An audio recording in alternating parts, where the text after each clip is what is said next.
tutte le votazioni da effettuare nel corso della seduta. Ha chiesto di intervenire il senatore Bagnai, ne ha facoltà. 3 minuti, Grazie senatore. Presidente. Presidente e onorevoli colleghi, volevo condividere con voi lo sbigottimento che ho provato ieri nell'ascoltare all'inizio della seduta l'intervento del collega Pittella sui tragici fatti che si stanno verificando in Grecia. Uno sbigottimento che mi ha impedito di reagire immediatamente, ma forse questo è un bene, visto che 24 ore dopo ciò che è ovvio è stato affermato sulla stampa, in particolare su uno dei più prestigiosi ed autorevoli quotidiani italiani, il Corriere della Sera, da uno dei giornalisti più esenti da quello psicoreato che è il non allineamento al pensiero unico, cioè Federico Fubini.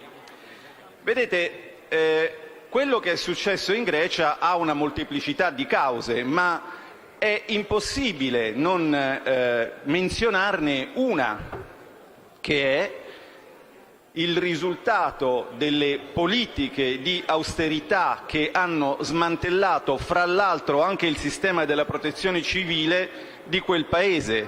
I dati sono forniti oggi dal Corriere della Sera. Si parla di tagli di 34 milioni di euro, si parla di un organico di Vigili del Fuoco che scende da 12.000 a 8.000 persone e si parla, per le persone che rimangono, di un 79% di Vigili del Fuoco in sovrappeso o in condizioni di scarsa efficienza fisica perché sono costretti a ricorrere ad un'alimentazione basata sul junk food e quindi ovviamente non possono permettersi un'alimentazione proteica, sono fuori forma, non sono fisicamente efficienti. Ora, questo di che cosa è il risultato? È il risultato di quei programmi di austerità cui la Grecia è stata sottoposta. Programmi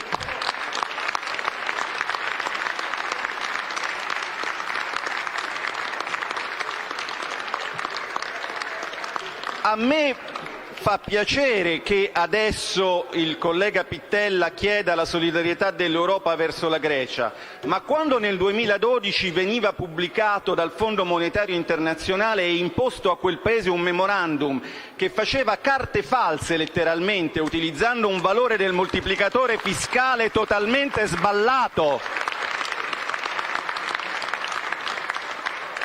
pari a un terzo di quello... Concluda, senatore, gentilmente. Pari a un terzo di quello che la letteratura scientifica ci forniva, il collega Pittella era vicepresidente vicario del Parlamento europeo. Lui era lì e la meravigliosa solidarietà della famiglia socialista europea non si è vista in azione. La solidarietà del branco dei lupi, dove il debole viene sbranato. Senatore, grazie. Grazie.